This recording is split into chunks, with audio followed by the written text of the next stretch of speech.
दो ग्लैंड्स हम लोगों को पढ़ने हैं अभी अभी जो लिखवाए हैं, एक तो थाइमस ग्लैंड लिखवाया और एक पैनक्रियास लिखवाया। पैराथायरॉइड नहीं समझाया था, लिखवाया था। ब्लड कैल्शियम लेवल को कंट्रोल करता है। क्लास बताया था कि कुछ इस तरीके से थायराइड ग्लैंड आपके नेक में होता है और थायराइड ग्लैंड के ऊपर ये 4 जो डॉट्स होते हैं, या समझ लो कि 4 नोड्यूल्स बने होते हैं, ये होते हैं पैराथायरॉइड ग्लैंड। बताया था ये पूरा आप लिख सकते हैं, पैराथायरॉइड ग्लैंड। पैराथायरॉइड ग्लैंड का फंक्शन ये लिखवाया था कि हमारे ब्लड में कैल्शियम लेवल्स को कंट्रोल करता है, हमारे ब्लड में कैल्शियम को मेटाबोलाइज करता है। एग्जैक्टली लाइन पढ़े तो ये लिखवाई थी आप लोगों को, parathormone is to regulate the calcium and phosphate levels in the blood. देखो सुनो, आप अपने ना मिल्क पी रहे हैं, आप डेली आप कैल्शियम ले रहे हैं, आप बनाना खा रहे हैं आपको कैल्शियम मिल रहा है, आप पनीर खा रहे हैं, चीज खा रहे हैं, आपको कैल्शियम मिल रहा है, बट आपके ब्लड के अंदर उस कैल्शियम के लेवल को मेटाबोलाइज ही नहीं कोई कर पा रहा। कैल्शियम खा रहे हैं, बाहर निकल रहा है, खा रहे हैं, बाहर निकल रहा है, बॉडी से एग्जिट हो रहा है, तो उस कैल्शियम खाने का फायदा ही नहीं होगा। तो आपको कैल्शियम खाने का बेनिफिट कब मिल सकता है बताओ? जब आपके बॉडी में उसको कोई एब्जॉर्ब करने वाला हो, बोन्स तक पहुंचाए, आपके नेल्स तक पहुंचाए, आपकी बॉडी में मसल्स तक पहुंचाए कैल्शियम। तो कैल्शियम को मेटाबोलाइज कौन करेगा, एब्जॉर्ब करने का काम कौन करेगा? पैराथायरॉइड ग्लैंड, और इससे निकलने वाला हार्मोन पैराथॉर्मोन। तो ये कैल्शियम लेवल को और फॉस्फेट लेवल को, फॉस्फेट होता है PO4, कैल्शियम CA, इनके लेवल को आपके ब्लड में मैनेज करके रखता है। और इसके बैलेंस की वजह से हमें हमारा बोन स्ट्रक्चर, हमारा स्केलेटल स्ट्रक्चर काफी स्ट्रॉन्ग नजर आता है, हम काफी स्ट्रॉन्ग फील करते हैं। वरना हम लोगों को काफी वीकनेस आ सकती है, कभी कभार स्केलेटल डिजीज भी हो सकती है इस हार्मोन के इम्बैलेंस की वजह से। ठीक है, तो बहुत ज्यादा नहीं पूछा जाता है, बस आपको एक इंपॉर्टेंट यही फंक्शन याद रखना है, कौन सा हार्मोन निकलता है, पैराथॉर्मोन, और क्या काम करता है, कैल्शियम और फॉस्फेट लेवल को मैनेज करता है। अगला ग्लैंड है जो अभी लिखा हम लोगों ने, थाइमस। थाइमस ग्लैंड कहाँ होता है? It's like somewhere situated here, आपके नेक के नीचे और चेस्ट जहां से शुरू हो रही है, चेस्ट का ऊपर वाला पार्ट। थाइमस ग्लैंड ना अभी आप लोगों की बॉडी में, because you people are going to hit with puberty, इतने आप साल के हो चुके हैं, 15 साल के आसपास हो, सबको प्यूबर्टी हिट कर चुके हैं, now you are sexually mature. तो अभी आपकी बॉडी में थाइमस का जो ग्लैंड है वो थोड़ा श्रिंक कर गया है, थोड़ा क्या काफी हद तक श्रिंक कर जाता है। बचपन में ये ग्लैंड यहाँ पर काफी बड़ा होता है और हमारे बॉडी को इम्यूनिटी देता है, क्योंकि बचपन में हमें इम्यूनिटी की बहुत ज्यादा जरूरत होती है, हम बहुत वीक होते हैं बचपन में। धीरे धीरे धीरे हम बड़े होते हैं, हमारी बॉडी को अब क्या इम्यूनिटी की जरूरत कम है ऐसा नहीं है, पर हमारी जो बॉडी है उसके अब दूसरे फैक्टर्स भी और ग्रो हो चुके हैं। हमारे पास WBC है, व्हाइट ब्लड सेल्स है। पहले बचपन में हम लोगों के पास और सपोर्ट नहीं था, तो हमारे बॉडी में इकलौता सपोर्ट होता है थाइमस। तो thymus gland thymus hormone release करता है और उस हार्मोन से हमारी बॉडी को इम्यूनिटी मिलती है। और ये ग्लैंड कब बड़ा होता है? बचपन में, और जब हम सेक्सुअली मैच्योर हो जाते हैं, हमें प्यूबर्टी हिट कर चुकी होती है, उसके बाद ये ग्लैंड पूरा का पूरा श्रिंक हो जाता है। इसके बाद ये धीरे धीरे धीरे जब अडल्टहुड आ जाएगा तो बिल्कुल ही खत्म हो जाएगा, इसका कोई भी फंक्शन हमारे बॉडी में इतना इंपॉर्टेंट नहीं बचता। ठीक है, आगे आते हैं, मोस्ट इंपॉर्टेंट ग्लैंड के बारे में पढ़ेंगे, पैनक्रियास। पैनक्रियास के बारे में बताएं अगर आपको, तो पैनक्रियास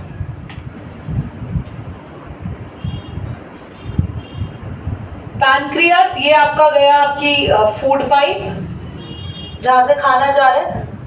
ये आपका आ गया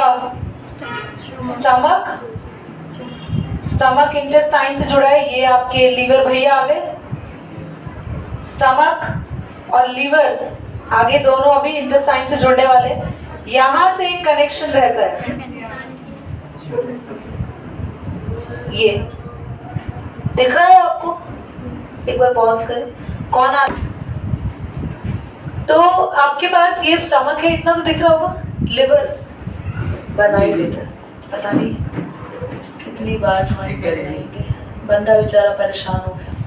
pancreas is just below the stomach, stomach के जस्ट नीचे होता है। पैनक्रियास का मेन काम होता है हमारे बॉडी में हार्मोन रिलीज करना, इंसुलिन। वैसे तो वो एक और हार्मोन रिलीज करता है, ग्लूकागॉन। मैं आपको बताऊं तो पैनक्रियास 2 हार्मोन रिलीज करता है। मैं पैनक्रियास का कौन सा फंक्शन बता रही हूँ, एंडोक्राइन। आपको याद हो exocrine function, exocrine hormone release करना पर अपनी जगह पर। ये आप लाइफ साइंस से पढ़कर, लाइफ साइंस के लाइफ प्रोसेस से पढ़कर आए। जब ये रिलीज करता था, पैनक्रियास रिलीज करता था पैनक्रियाटिक जूस। तो एंडोक्राइन काम यहाँ कर रहा है, एक्सोक्राइन इसने पहले ही कर लिया। कब करता है एक्सोक्राइन फंक्शन? ये डाइजेशन में। याद रखना, जब पैनक्रियास से निकलता है पैनक्रियाटिक जूस, क्या पैनक्रियाटिक जूस ब्लड में निकलता है, स्मॉल इंटेस्टाइन में आता है ना, तो वो फंक्शन है एक्सोक्राइन। पर ये जो हार्मोन निकाल रहा है ये कहीं और नहीं आ रहे बल्कि ब्लड में आ रहे हैं। तो हार्मोन जब ब्लड में रिलीज होते हैं तो कैसा होता है ग्लैंड, एंडोक्राइन। तो कौन से हार्मोन है, इंसुलिन और ग्लूकागॉन। भाई वैसे तो ग्लूकागॉन बुक में है नहीं, पर मैं तुम्हें नॉलेज के लिए बता रही हूँ। इंसुलिन क्या करता है, इंसुलिन कंट्रोल्स, या हम बोलेंगे कंट्रोल्स या फिर रिड्यूस ब्लड शुगर लेवल। आपके बढ़े हुए ब्लड शुगर लेवल को कम करता है। And glucagon increase blood sugar level. तो मतलब ये दोनों काम करता है। अगर आपका ब्लड शुगर लेवल बढ़ गया तो ग्लूकागॉन रिलीज करेगा, सॉरी ब्लड शुगर लेवल बढ़ गया तो इंसुलिन रिलीज करेगा ताकि शुगर लेवल डाउन हो जाए। और अगर आपका शुगर लेवल बहुत डाउन हो गया तो बढ़ाने के लिए ग्लूकागॉन। मेन अब इसको पढ़ते हैं, उसका कुछ काम है नहीं। तो क्लास, अगर आपके बॉडी में डायबिटीज हो जाए, यानी कि आपके शुगर लेवल बढ़े हुए हैं और आपके बॉडी से इंसुलिन नहीं निकल रहा, पैनक्रियास इंसुलिन रिलीज नहीं कर रहा, तो क्या कोई शुगर लेवल कम कर सकता है? क्योंकि शुगर लेवल कम करने का काम किसका था, insulin controls your sugar level, insulin down your sugar level. But if the insulin less in your body, अगर आपकी बॉडी में इंसुलिन कम है तो आपका शुगर लेवल डाउन नहीं आएगा, आपका शुगर लेवल बढ़ा ही रहेगा। आपको बीमारी हो जाएगी डायबिटीज, जिसका पूरा नाम होता है डायबिटीज मेलिटस। अगर आप ओलंपियाड दें, ऐसे पेपर दें, तो आपको पता होना चाहिए 10th क्लास में the complete name of diabetes is diabetes mellitus, MELLITUS। Diabetes mellitus में क्या होता है, एक पर्सन का हमेशा के लिए ब्लड शुगर लेवल बढ़ जाता है। तो दीदी कैसे कंट्रोल करें? पहला, अगर वो ओवरवेट है तो सबसे पहला काम है उसको अपना वेट कम करना है। दूसरा, आप लोग हमेशा अपनी डाइट में शुगरी चीजें नहीं खाएंगे। शुगर किस में होती है? सब में शुगर है। चपाती शुगर है, उसमें रोटी में शुगर है। Milk contain high content of sugar. दीदी हमारी मम्मी चीनी नहीं मिलाती, मिल्क के अंदर खुद की शुगर है। Your fruits contain sugar, lot of sugar. Fruits में तो काफी अच्छी अमाउंट में शुगर होती है। Fruits, your biscuits, your breads, your potato, rice. तो फिर शुगर पेशेंट क्या खाएगा? तो फिर शुगर पेशेंट को लिमिटेड अमाउंट में चीजों को खाना चाहिए। ये नहीं कि आप बैठ गए और आप पूरा बिस्किट का पैकेट खा गए। No, you are supposed to be eat less, you are supposed to be walk more. Pause करेंगे। तो भाई शुगर पेशेंट को क्या करना चाहिए? खाना नहीं खाना चाहिए? नो, ही और शी कैन ईट, खाना खाए पर वॉक करे। वॉक बहुत ज्यादा करे, जितना हो सकता है फिजिकली अपने आप को एक्टिव रखे। जो खाना खाया है उसको तुरंत ही पचा लें, क्योंकि खाना खाते ही हमारे जैसे ही शुगर लेवल्स बढ़ेंगे उनको हम वॉक करके डाउन कर सकते हैं। क्योंकि जैसे खाना खाया हमारा खाना शुगर प्रोड्यूस करेगा। पर आपको एक बात बता दें कि शुगर जैसे जैसे बनती है, अगर आप वॉक करें, फिजिकली अगर आप एक्टिव हो, कोई काम कर लेंगे, तो आपका जो शुगर लेवल बढ़ा है वो शुगर तुरंत ही कन्वर्ट हो जाएगी एटीपी एनर्जी में और आपको शुगर लेवल में प्रॉब्लम नहीं होगी। तो मतलब इसका मतलब ये नहीं कि आप आइसक्रीम खा लो और वॉक कर लो। नो, वो तो बिल्कुल ही नहीं खानी। That is dangerous at all. Sugar तो वैसे भी बहुत ही खतरनाक होती है, हर सेंस में खतरनाक है। ये जो ये स्कैम चला है ना, bread, brown bread, multigrain bread, यार ये सब बेकार है सब। आपके घर में आटे की रोटी बनाते हो, वो ब्राउन बनती है, फिर ये ब्रेड क्यों ब्राउन दे रहे भाई आटे की बता के? वो मैदा की ही ब्रेड है जिसको कलर किया हुआ है, और वो कलर तो इतना खतरनाक है कि वो डाइजेस्ट ही नहीं होता। मतलब वो दिखा रहे हैं कि ब्राउन ब्रेड, आटे की ब्रेड। घर की रोटी तो ब्राउन आज तक नहीं बनी, सफेद बनती है आटे की। सेंस का है खत्म। If you are eating one digester biscuit, ये मेरे को पता है, मैं खुद भी अपने पे अप्लाई नहीं करती, मुझे अच्छा लगता है वो बिस्किट खाना, बट क्या करें। If you are eating one packet of digestive biscuit, that is equal to one big bread. Both have same calories. Both give you same sugar. And why the biscuits are not going to good in health? ये भी बहुत सारे reason है। Palm oil होता है उसके अंदर, दुनिया का सबसे गंदा और घटिया ऑयल है पाम ऑयल, जो ब्रेड में डलता है, बिस्किट्स में डलता है। पर फिर भी लोग ब्रेड खाते हैं, फिर भी लोग बिस्किट्स खाते हैं, ठीक है, हैबिट है। पर सबसे घटिया ऑयल है पाम ऑयल, सबसे बेकार। और उस ऑयल से बनता है सबसे सस्ता बटर। मैं ब्रांड का नाम नहीं लूंगी क्योंकि बोलना सही नहीं रहेगा, पर हमें जरूर ही देखना चाहिए। और उससे पॉज करो तो सो इंसुलिन हो गया, क्या होता है इससे? डायबिटीज को कंट्रोल डॉक्टर कैसे करता है? डॉक्टर मेडिसिन दे देता है। अगर आप बहुत सीवियर केस में डायबिटीज में हो चुके हो, जब आपको दवाई भी काम नहीं करेगी, और वो क्यों नहीं करेगी वो तुम लोगों को क्लास 11-12 में पढ़ाऊंगी। इसके पीछे रीजन है, पैनक्रियास के अंदर बीटा सेल्स होते हैं, इंसुलिन बनाना ही बंद कर देते हैं, तो फिर आज इंसुलिन डिपेंडेंट, तो वो आगे जाके डिटेल में बढ़ोगे। इतना याद रखो, मेडिसिन देता है डॉक्टर, अगर मेडिसिन से भी डायबिटीज कंट्रोल नहीं होती तो आपको लगते हैं इंसुलिन की इंजेक्शन। ठीक, देखेंगे सभी। सबसे पहले तो आते हैं बहुत अच्छे से ग्लैंड पर, और मेरे पास टाइम कम है तो फटाफट खत्म करेंगे। ये बहुत ही अच्छा ग्लैंड है, एड्रिनल ग्लैंड, सुन के भी मजा आएगा।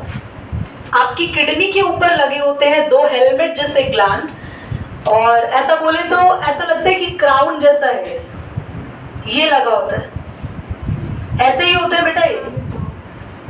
दे आर एड्रिनल ग्लैंड, आपकी किडनी के ऊपर लगे बच्चों। और ये जो ग्लैंड होते हैं ना, ये पूरा दिन तुम्हारी बॉडी में रिलीज करते हैं एड्रेनलिन नाम का हार्मोन। अभी भी निकल रहा है तुम्हारी बॉडी में।